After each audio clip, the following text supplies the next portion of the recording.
Shrirupan astrologer চ্যানেলে আপনাদেরকে প্রত্যেককেই স্বাগতম জানাই। আমি শ্রীরূপন অ্যাস্ট্রোলজার। যদি দেখেন যে রবিতে একটা সুন্দর পতাকা থাকে এবং শনির ক্ষেত্রেও যদি এরকম আড়ি রেখা নিয়ে পতাকা বা এরকম একটা সাইন থাকে বা সেটা কি ফল দেয়, তাহলে ভিডিওটা সম্পূর্ণ দেখুন। অথবা বৃহস্পতি গ্রহকে কি করে ভালো করবেন, শনি গ্রহকে কি করে ভালো করবেন, রবি ক্ষেত্রকে কীভাবে ভালো করবেন, বা বুধকে কীভাবে ভালো করবেন, মঙ্গলকে কীভাবে ভালো করবেন, অথবা আপনার জন্মকুষ্ঠিতে শুক্র খারাপ কি না আপনি কি করে বুঝবেন, তাহলে প্রত্যেকটা জিনিস বোঝার এই ভিডিওতে পাবেন আপনারা। আপনাদের জন্মকুষ্ঠি বা হাত দেখার কিছু দরকার নেই, আপনারা নিজের হাত দেখে বা আপনাদের আচরণ দেখে বুঝতে পারবেন আপনার কোন গ্রহটা আপনার জন্য খারাপ বা কোনটা ভালো, কোনটা আপনার নেগেটিভ ফল দিচ্ছে, কোনটা পজিটিভ ফল দিচ্ছে আপনারা বুঝতে পারবেন। চলুন দেরি না করে আমরা ভিডিওটা শুরু করি। একটা ভিডিও করার সময় আমি যেটা গুরুত্ব দিয়ে দেখি সেটা হচ্ছে আপনাদের কি করে ভ্যালু দিতে পারবো, আপনারা আমার ভিডিও থেকে কি ভ্যালু পাচ্ছেন। আমার ভিডিওতে প্রত্যেকটা ভিডিওতে কিছু জ্ঞানের কথা থাকে, এখানেও থাকবে যেটা আপনাদের কাজে লাগবে। তাহলে প্রথম আমরা হাত বিচার করব। এই জাতক আমাকে হাতের ছবি পাঠিয়েছেন, এই যে হাতের ছবি পাঠিয়েছেন এটার জন্য অনেক ধরনের পরিষেবা, আমাদের 4 ধরনের পরিষেবা আছে। জন্মকুষ্ঠি, হাত, ফেস, সংখ্যাতত্ত্ব, 4টে জিনিসকে একসাথে বিচার করলে 2000 টাকা দিতে হয়, বা এটা ফিজটা আগামী দিন বাড়তেও পারে বা বাড়বেই। চলুন আমরা নর্মাল যদি কেউ হাত বিচার করেন, জন্মকুষ্ঠি বিচার করেন, সেটা 1000 টাকা দিতে হয়। আর তাতেই কী হয়, এটা ইউটিউবে ভিডিও যায়, এটা ফেস রিডিংয়ের সাথেও ভিডিওটা হতে পারে। চলুন আমরা দেরি না করে ভিডিওটা শুরু করি। একটা হাত বিচার করার সময় হাতের গঠন, হাতের ধরন, হাতের প্রকৃতি অবশ্যই বিচার করব আমরা। প্রথম হচ্ছে হাতটা চৌকো হাত, কঠোর পরিশ্রমী, শক্তিশালী, একটা সাহসী ব্যক্তির হাত। তবে হাতে যদি কন্টিনিউ রিস্ট দেখি, আমরা কন্টিনিউ রিস্ট দেখি, তাহলে কিন্তু অনেকটা এদিকটা দেখতে পাচ্ছি বড়। রিস্ট যাদের বড় হবে তাদের কিন্তু শারীরিক যে বডি বা ওয়েট এটা বেশি হবে। এটা একটা নেগেটিভ ইন্ডিকেশন। বেশি বডি ভারী হয়ে যাওয়া এটা কখনোই পজিটিভ সাইন নয়। একটা হেলদি স্বাস্থ্যের অবশ্যই দরকার, মানুষকে থাকা খুব দরকার। যেমন রুগ্ন স্বাস্থ্য ভাগ্য ভালো করতে পারে না, তেমন হেলদি স্বাস্থ্যও কিন্তু ভাগ্যকে ভালো করতে পারে না, কারণ তাদের মধ্যে ল্যাথার্জি, এনার্জি লেস ব্যাপারটা দেখা যায়। চলুন আমরা রবির পতাকা নিয়ে আলোচনা করব। রবিতে পতাকা সাইন অবশ্যই এলাকায় নাম, খ্যাতি, সুনাম, স্বীকৃতিকে বোঝায়। এরা এতটাই ফেমাস হয়, জীবনে অনেক মহান কাজ করতে পছন্দ করে, হয় না, মানুষের সেবা করা, চ্যারিটি করা।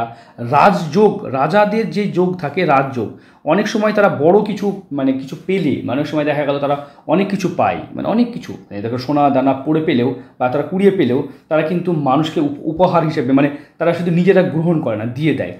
এতটাই সৎ প্রকৃতির মানুষ হয় এদের জীবনে। এই রাজযোগ কী হয়, তাদের সামনে এত ভালো ভালো অপশন এলেও সেটা কিন্তু তারা কী হয় না, যেটা কী বলো, প্রত্যাখ্যান করা। সচরাচর এরকম জাতক দেখে বাড়ির বড় সন্তানকে দেখা যায়, বড় সন্তান একটু উদার প্রকৃতির হয়, সবার জন্য করা, এই পসিবিলিটি লক্ষ্য করা যায়। খুব ভালো হাত, এরকম হাত কিন্তু সত্যি কথা বলতে গেলে লাকে দেখা যায়, এরকম হাত। তাছাড়া আমরা দেখব মস্তিষ্ক রেখা, মস্তিষ্ক রেখা বলে দেয় জাতক কতটা পড়াশোনা করবে, কতটা বুদ্ধিমান। মস্তিষ্ক রেখা, ছোট মস্তিষ্ক রেখা অনেক সময় এডুকেশনকে কম বা একটু তর্ক বিতর্ক ঝামেলাকে বোঝায়। কিন্তু যদি একদম মিডিয়াম মস্তিষ্ক রেখা হয়, সেটা কিন্তু সব জায়গা থেকে জ্ঞান অর্জন করে। আর যদি কারো মস্তিষ্ক রেখা প্রচুর বড় দেখেন, তাহলে বিনম্র স্বভাবের হয়, পড়তে ভালোবাসে, জ্ঞান, বুদ্ধি, বিবেচনা এগুলোকে নিয়ে থাকতে পছন্দ করে। জাতকের তাহলে কোন টাইপের মস্তিষ্ক রেখা দেখতে পাচ্ছেন, একদম বড় মস্তিষ্ক রেখা, এরা খুব এডুকেটেড বা শিক্ষিত হয়। তবে চন্দ্রের দিকে মস্তিষ্ক রেখা ঢুকে গেছে, চন্দ্রের মস্তিষ্ক রেখা ঢুকে গেলে হয় ডিপ্রেশনের পরিস্থিতি তৈরি হয়। চন্দ্র আমাদের আবেগ, কল্পনা, আমাদের কল্পনাকে নির্দেশ করে, তাহলে কল্পনা থেকে এই প্রবলেমগুলো হয়। তাহলে আমরা দেখব যে এই জাতকের শনিতে দেখুন, আমরা যদি ভালো করে লক্ষ্য করে দেখি, এটা একটা আড়ি রেখা, এটা একটা আড়ি রেখা, দুটো আড়ি রেখা কিন্তু শনিতে। তাই জীবনে যে কোনো কাজে একবার নয় দুটো বাধা আসে। আপনি দুটো ভাগ্যের যদি দরজা বলেন বা গেট বলেন, সেখানে দুটো দরজা আছে, সেখানে একটাকে ভেদ করে গেলেও আরেকটা উপস্থিত থাকে। তাই আপনার চেষ্টা করেও আপনি জীবনে উন্নতি করতে পারছেন না। শনির আমরা জন্মকুষ্ঠির সঙ্গে দশাও আলোচনা করব, আমরা অন্তদশাও সবই আলোচনা করব, সেটাও দেখবেন। তাহলে উপায় কি, শনি গ্রহকে ঠিক করার উপায় আমরা বলবো। শনি গ্রহ ঠিক করার উপায় হচ্ছে, শনিদেব একটা দাস গ্রহ, শনিকে কখনোই গ্রহরাজ অনেকে বলেন, আমি জানি না কোথা থেকে কোন বই পেয়েছেন, তবে শনি হচ্ছে দাস গ্রহ। তাই যদি আপনি দাসদের সাথে খারাপ ব্যবহার করেন, আপনার এমপ্লয় নিচে যারা কাজ করছে তাদেরকে সঠিক সময় মাইনা না দেন, বাজারে গিয়ে খুব দাম দর করেন, গরিব মানুষের সাথে খুব কিপটেমো করেন, তাহলে কিন্তু শনি কিন্তু আরও রুষ্ট এবং আরও খারাপ হয়ে যাবে। উপায় কি, উপায় হচ্ছে আপনার থেকে বড় জায়গায় যখন যাবেন, সেখানে আপনারা তর্ক বিতর্ক করুন, কিপটেমো করুন, অসুবিধা নেই। কিন্তু নিজের মানে আপনার নিচে যারা কাজ করছেন তাদের সাথে কখনোই দাম দর করবেন না, বা চেষ্টা করবেন দুটো পয়সা বেশি দেওয়ার। তাতে কী হবে, শনি গ্রহ ভালো হবে। বাজারে কেউ একজন বসে আছে ধরুন, বা হয়তো রাস্তায় যাচ্ছেন বা একটা চুল কেটেছেন, সেই নাপিত খুব কষ্ট করে তার সংসার চালাচ্ছে, সেখানে যদি আপনি ফালতুও 5 টাকা বেশি দেন, 10 টাকা বেশি দেন, আপনি কিন্তু গরিব হয়ে যাবেন না, কিন্তু আপনার শনি গ্রহ ঠিক হয়ে যাবে। যেখানে বার্গেনিং করা দরকার একদিন যান না, যেখানে বার্গেনিং করলে বার্গেনিং আপনার দুটো পয়সা থাকবে, এইটাকে অ্যাক্টিভ করুন, তাহলে কিন্তু আপনার শনি ভালো হবে। শনি কেন ভালো হয় এটার একটা বিজ্ঞান ভিত্তিক, আমরা পরে একটা করেও এই বিষয় নিয়ে ভিডিও করব। হাতে যদি দেখা যায় রবি গ্রহ ক্ষেত্র, রবির ক্ষেত্রে যে এটা কিন্তু গুড সাইন, এটা কিন্তু দারুণ সাইন, এটা কিন্তু আপনার অবশ্যই ভালো। হাতে এক্সট্রা ইনকাম, ফ্যামিলি থেকে বাবার বিজনেস, অবশ্যই এরা ধার্মিক পথে চলতে খুব পছন্দ করে, যেহেতু এই পতাকা সাইন, তাই ধর্ম নিয়ে কোনো ব্যবসা যদি করেন, মানে হয় না ধর্মের কোনো প্রোডাক্ট, মানে দশকর্মার দোকান বা এরকম কোনো প্রোডাক্টের উপরে, বা এরকম কোনো যদি কাজ করা হয় সেখানে ধূপের ব্যবসা বা এরকম ব্যবসা যেখানে পুরো মানে মাল্টি লেভেলে করা যেতে পারে, যেখানে ধার্মিক প্রোডাক্ট বিক্রি হয়, ধর্ম বা বই, এইরকম মানুষের এইরকম ব্যবসা কিন্তু তাদের জীবনে হয়। খাদ্যবস্তুর উপরেও যদি কম পয়সায় কোনো খাবারকে মানুষকে দেওয়া হয়, সেটাও কিন্তু এরা কিন্তু জীবনে অনেকটা উন্নতি করতে পারে। এই মুহূর্তে যদি আমরা দেখি, এই হৃদয় রেখায় ত্রিশূল এলাকায় সুখ্যাতি, নাম, প্রতিপত্তি, সামাজিক স্বীকৃতিকে নির্দেশ করে। তাই যদি আমরা দেখি হাতের এই যে এখান থেকে যে এই যে রেখাগুলো আছে, এটা কিন্তু বলা হয় এলাকায় সুখ্যাতির দ্বারা বিরাট উন্নতিকে নির্দেশ করে। হাতে আমরা আয়ুরেখা বলে দেবে জাতকের আয়ু কেমন হবে। দেখুন, আয়ুরেখার কয়েকটা জায়গায় ভেঙে আছে, এই যে জায়গাটায় ভেঙে আছে, এই যে জায়গাটায়, এগুলো কতক জায়গায় আয়ুরেখার ডিস্টার্ব আছে। তাই এই জাতকের কিন্তু হেলথ নিয়ে, স্বাস্থ্য নিয়ে কিন্তু ভুগতে হবে। ইন ফিউচার কিন্তু স্বাস্থ্যহানি যোগ বা বড় ধরনের রোগ ভোগের একটা সম্ভাবনা, হাই প্রেশার টেন্ডেন্সি বা ঠিক আছে অন্যান্য প্রবলেমগুলো, কোলেস্ট্রল বেড়ে যাওয়া দেখা যাচ্ছে। কেন বুঝবো, কী করে বুঝবেন কোলেস্ট্রল? হাতে দেখতে পাচ্ছেন, এই যে দেখুন এইখানে দেখতে পাচ্ছেন একরকম কালার, হাতে এইখানে একরকম কালার, হাতের কালার বিভিন্ন রকম হচ্ছে, গোলাপি এবং লাল হলে, মানে কোথাও সাদা কোথাও গোলাপি হলে এরকম কিন্তু সম্ভাবনাকে নির্দেশ করে। এই জায়গাটা কালার দেখুন, এই জায়গাটা কালার দেখুন, কালার যখন চেঞ্জ হয় তখন কিন্তু বোঝায় যে এই মানুষটির কিছু প্রবলেম আছে। তাছাড়া ভাগ্য কী করে উদয় হতে পারে, পৈতৃকভাবে কী পাবে, পৈতৃকভাবে এখানে দেখতে পাচ্ছি, এই যে দেখতে পাচ্ছেন খুব ভালো যোগ, পৈতৃকভাবে বাবার থেকে প্রচুর হেল্প বা ফ্যামিলি থেকে প্রচুর হেল্প পাবে। কিন্তু এখানে গিফটেড বাড়ি, হৃদয় রেখা খুব ভালো, মনের দিক দিয়ে জাতক রাজা। মনের নিচে যদি এরকম কারোর দেখেন, তাহলে সেই মানুষ মনের দিকে রাজা হয়, মানে সহৃদয়ে অনেক সময় ছেড়ে দেয়, ছোটো ভাই দিকে অনেক কিছু সে ছেড়ে দিতে পারে, বা এটা একটা বড় মনের লক্ষণ, মানে সবাই এত বড় মনের হয় না। হাতে যদি আমরা দেখি এখান থেকে এই ট্রায়াঙ্গেলও কিন্তু খুব ভালো নির্দেশ করে, একের অধিক ট্রায়াঙ্গেল আছে সেটাও কিন্তু খুব ভালো। আমরা সবথেকে বড় যেই প্রবলেম সেখানে হচ্ছে জাতকের বৃহস্পতির ক্ষেত্রে দেখুন, এই আঙুলটি দেখুন তুলনামূলকভাবে এইরকমভাবে একটু নিচে এসে ছোট হয়ে গেছে। বৃহস্পতির আঙুল ছোট হওয়া এটা কিন্তু খুব যে ভালো কিছু নির্দেশ করে তা নয়, কারণ বৃহস্পতির আঙুলের ক্ষেত্রে মানে বৃহস্পতির ক্ষেত্রটা ভালো হয় না, সেই কারণে তার ধর্মের প্রতি ভক্তি থাকা সত্ত্বেও মানুষ তার সাথে খুব বেশি বেইমানি করে, খুব কাছের মানুষও বেইমানি করে। আমরা জন্মকুষ্ঠি দেখে এই প্রবলেমটা সলভ করব। দেখুন, জন্মকুষ্ঠিতে একটা লগ্নকুণ্ডলী বিচার করছি, এইখানে দেখব আমরা লগ্নকুণ্ডলিতে রাশি যেটা দেখতে পাচ্ছি সেটা হচ্ছে কন্যা রাশি। রাশিতে দেখতে পাচ্ছি দারিদ্র যোগ, এই যে রবি শুক্র যোগকে বলা হয় দারিদ্র যোগ। যাদের হাতে দারিদ্র যোগ, আমরা কিন্তু এখানে দৃষ্টি বিচারও করি, কিন্তু ভিডিওতে দৃষ্টি বিচার করালে আপনারা বুঝতে পারবেন না, তাই আমি খুব সিম্পলভাবে অ্যাস্ট্রোলজিটাকে রিপ্রেজেন্ট করি যাতে আপনারা খুব সহজে বুঝতে পারেন। তাহলে এই দারিদ্র যোগকে আমরা কাটানোর উপায় কী হচ্ছে, দারিদ্র যোগ এইটাকে হচ্ছে অর্থ খরচা যোগ, মানে একটুতে টাকা পয়সা খরচা করে দেওয়া, মানে এটা পারফেকশন করা বা যে কোনো কাজের এই রবি শুক্র যোগটা ভালো যোগ নয়। আমরা 1 2 3 4 5 6 7 8 9 10 11 12 12 নম্বর ঘর, 12 নম্বর যদিও আমরা এটা নয়, এটা 11, সরি আমাদের ঘরটা দেখে নেবো একবার, আমরা দেখে নেব 1 2 3 4 5 6 7, সপ্তমে রাহু, অষ্টম নবম দশম একাদশে। সপ্তমে রাহু কিন্তু একটু দাম্পত্য জীবনে একটু হয়, একটু ভালোই, এমন কিছু খারাপ নয়, তবে রাহু তো মানে সব সময় বেশি বেশি করা, মানে যে কোনো মানুষের জন্য বেশি বেশি করা, এই বেশি বেশি করা রাহু কিন্তু বাস্তবে কিন্তু একটু ভালো ফল দেয় না, রাহুতে একটু সমস্যা আছে। তাই জীবনসঙ্গীর হাতটা একটু জন্মকুষ্ঠে বিচার করিয়ে নেবেন, এটা খুব দরকার আপনার। বুধ কেতুর যোগ, বুধ কেতুর যোগে, বুধ হচ্ছে আমাদের বুদ্ধির কারক, সেখানে বুদ্ধিতে দগ্ধ অবস্থায় আছে, তাই বুধ সেইভাবে কাজ করছে না। যদিও রাহুর দৃষ্টি বুধের উপরে পড়লে বুদ্ধিভ্রষ্ট যোগ হয়, এই যে রাহুর যদি সপ্তমের দৃষ্টি দেখেন তাহলে পুরোপুরি বুধের উপরে দৃষ্টি আছে, তাই বুদ্ধিভ্রষ্ট যোগ, বুদ্ধি সবসময় কাজ করবে না। এবং আপনার যদি দেখি আমরা এই যে অমাবস্যা যোগ তৈরি হয়েছে জন্মকুষ্ঠিতে, কিন্তু এখানে রবি এবং চন্দ্র আমরা দুটোকে দেখব। এটা চিত্রা নক্ষত্রে উত্তর ফাল্গুন নক্ষত্রে অবস্থান করছে, কন্যা রাশিতে যদি অবস্থান করছে, তাই দুটো কিন্তু অমাবস্যা যোগ তৈরি হয়নি, একটু হলে তৈরি হতো, সেটাও বুঝে নেব। বর্তমানে দশা বৃহস্পতির মহাদশা চলছে 11/11/2020 থেকে 2036, এটা চলছে বৃহস্পতির মহাদশা, চলছে বৃহস্পতি দশা। এর পরে ঢুকবে বৃহস্পতির সঙ্গে শনি ঢুকবে, বৃহস্পতি শনি যদি দেখতে পাচ্ছি বৃহস্পতির সঙ্গে শনি দশা চলছে, এটা 30/12/2022 থেকে 12/7/2025 পর্যন্ত চলবে।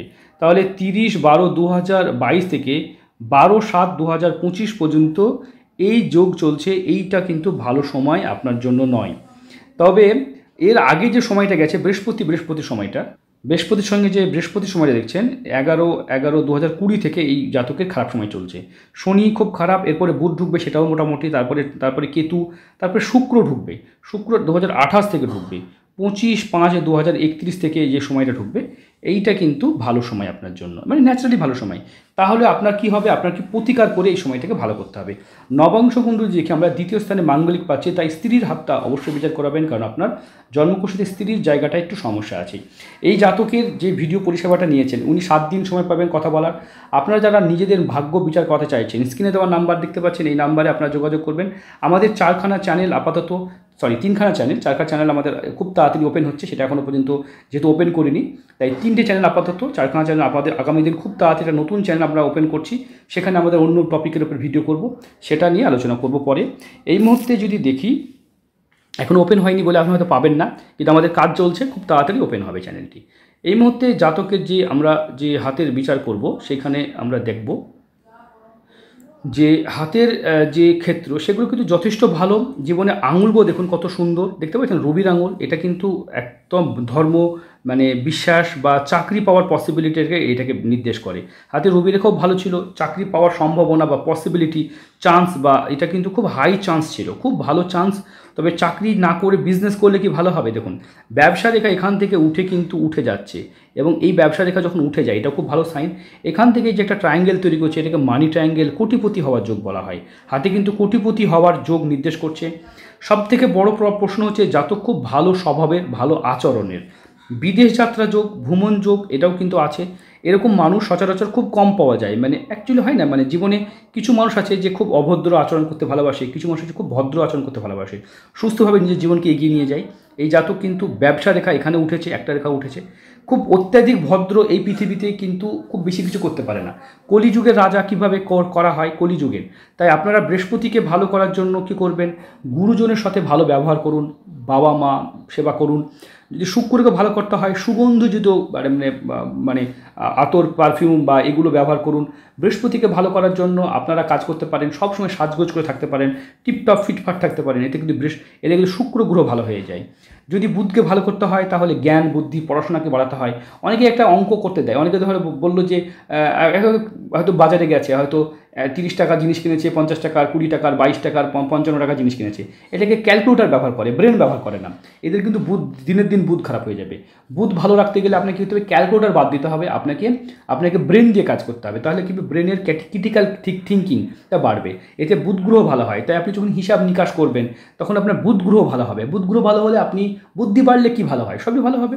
রবিকে ভালো করার উপায় কী? রবিকে ভালো করার উপায় হচ্ছে আপনার যে কিং বা রাজা, যাকে আপনি রাজা মনে করেন, মানে আপনার থেকে বড় বা সম্মানীয় ব্যক্তিটিকে সবসময় বিনম্র শহরে তার প্রশংসা করা। মানে দেশের যারা মহান মহান ব্যক্তি যারা আছেন, যারা প্রধানমন্ত্রী, মুখ্যমন্ত্রী, আপনারা যদি সবসময় গাল দেবেন, যদি কমপ্লেন করেন, তাহলে আপনার রবি খারাপ হয়ে যাবে। আপনার রবি কী হবে, আপনি বুঝতে পারছেন খারাপ, কিন্তু তার সামনে সমাজে গিয়ে এক একজন এমনই করে যে মানে বিনা কারণে আধা ঘন্টা ধরে একদম বদনাম করছে ব্যক্তিটার। মানে আমি জানি না যে আজকালকার কাউকে আমরা ভালো বলতে পারবো না, তবে বিনা কারণে এখানে যদি আমি কারোর একটা পার্টিকুলার ব্যক্তির বদনাম করি, তাহলে কি তার ক্ষতি হবে, তার কি পাল্টাবে? কিন্তু আমি আমার রবিটাকে খারাপ করে বসবো। তাই আমাদের ব্রেনে কী হয়, আমরা কারোর যখন ব্যাড কথা বলি, তখন আমাদের এই হ্যাবিটটা হয়ে যায়, মানে সবসময় অভিযোগ করা। এই অভিযোগ করা হ্যাবিটের কারণে রবি কিন্তু খারাপ হয়ে যায়। অভিযোগ করা হতে পারে, দেশের প্রধানমন্ত্রী ভালো নাই হতে পারে, মুখ্যমন্ত্রী নাই ভালো হতে পারে, মানে এটা হতেই পারে। আমরা প্রশংসা করার জন্য আমরা যদি এরকম না করতে পারি, তাই এদিকে বাদ দিয়ে আমরা প্রশংসা করতে পারি। এগুলোকে অ্যাভয়েড করে যারা মহান কাজ করেছে, হযরত মোহাম্মদ, যীশুখ্রিস্ট, রামকৃষ্ণ, স্বামী বিবেকানন্দ, এদের তো প্রশংসা করতে পারি।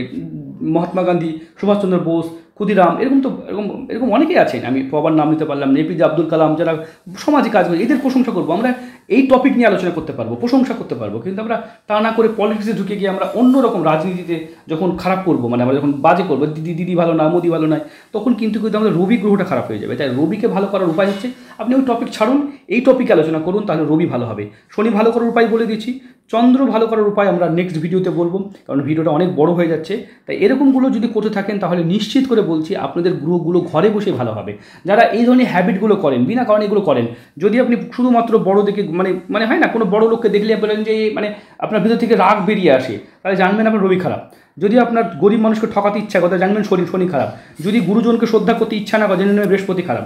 যদি আপনার হিসাব নিকাশ বুদ্ধির কোনো কাজ বললে ঘুম পায়, ভালো লাগে, মানে ঘুম পায়, মানে বই দেখলে ঘুম পাচ্ছে আপনার, তাহলে জেনে নেবেন বুধ আপনার খারাপ। ঠিক আছে, কোনো যদি কাজ করতে গিয়ে মঙ্গল, যদি আপনার কোনো এনার্জেটিক কাজ করতে গিয়ে আপনি ল্যাথার্জি পান, তাহলে জেনে নেবেন মঙ্গল খারাপ। কোনো কিছু ভাবতে গিয়ে যদি আপনার ঘুম পেয়ে যায়, ভালো লাগে না, তাহলে আপনি জেনে নেবেন চন্দ্র খারাপ।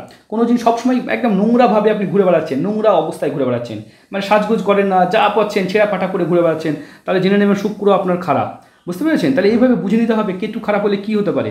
আপনি যদি সবার পিছনে লেগে বেড়াচ্ছেন, মানে ক্ষতি করবো কী করে, আমার ক্ষতি করছে, আমি ওর ক্ষতি করবো, আমি এর ক্ষতি করবো, তাহলে বুঝে নেবেন আপনার কেতু খারাপ। যদি মনে করেন যে অত্যাধিক টেনশনে পড়ে যান, বা কোনো মানুষকে টেনশন দিয়ে দিলেন, মানে নিজের টেনশন তো আছেই আছে, অন্যজনকেও টেনশনে ফেলার চেষ্টা করেন, অলওয়েজ টেনশনে ফেলার চেষ্টা করছেন। আপনি টেনশনে আছেন সেটা বা না আছেন পরের কথা, অন্যদিকে যদি টেনশন দিতে থাকেন, বিনা কারণে টেনশন দিতে থাকেন, মানে অকারণ কোনো একটা জিনিস কিছু হয়তো আপনার বইয়ের একটা আংটিটা খুলে রেখেছে, আপনি চুপ করে আংটিটা লুকিয়ে রেখে দিয়েছেন, দিয়ে তাকে দিচ্ছেন না, মানে তাকে টেনশন দিচ্ছেন, মানে ইচ্ছা করে বদমাশি করছেন, এরকম যদি করেন, মানে কাউকে টেনশন দিচ্ছেন, তাহলে আপনার রাহু খারাপ হয়ে যাবে, বা রাহু খারাপ হাতে আবার জন্মকুষ্ঠিতে আছেই নিশ্চিত। তো এইগুলোকে ভালো করার উপায় আমি বললাম, এগুলো কী করে ঠিক করা যায় সেটাও বললাম। আপনারা যারা মনে করছেন আমার ভিডিও দেখবেন, এই ছোট্ট একটা ভিডিওতে একটা হাতের মধ্যে এত কিছু ডিটেল ডিসকাস করা সম্ভব নয়। আর যারা গরিব মানুষ সমাজসেবা করেন, যারা চ্যারিটি করেন, সমাজসেবা করেন, তাদের জন্য ফ্রি পরিষেবা আমার, তারা নির্দ্বিধায় ফোন করবেন। আমি চাই যে গরিব বা যারা পারছেন না, যারা দিন আনে দিন খান, যারা পারেন না সত্যি, তারা সকাল 6টা থেকে 7টার মধ্যে ফোন করবেন, এই সময় আমি ফ্রি আপনাদের ভাগ্য বিচার করে দিই। আর যারা সমাজসেবা করছেন তারা এনি টাইম ফোন করবেন, এনি টাইম কথা বলবেন, তাদেরকে আমি বুস্ট করি, যাদের তারা ভালো কাজ করতে পারে। আমি একা কত সমাজের জন্য কত করব, যদি আমরা হাজার হাজার মানুষকে মোটিভেট করতে পারি, তাহলে কি হবে, সমাজসেবা বা সমাজে ভালো কাজ হবে। তাই তাদের প্রতি আমার শ্রদ্ধা থাকলো বা আছে, তাই তারা নির্দ্বিধায় আমার সঙ্গে যোগাযোগ করবেন। সুস্থ থাকবেন, ভালো থাকবেন, দেখা হবে অন্য কোনো ভিডিওতে।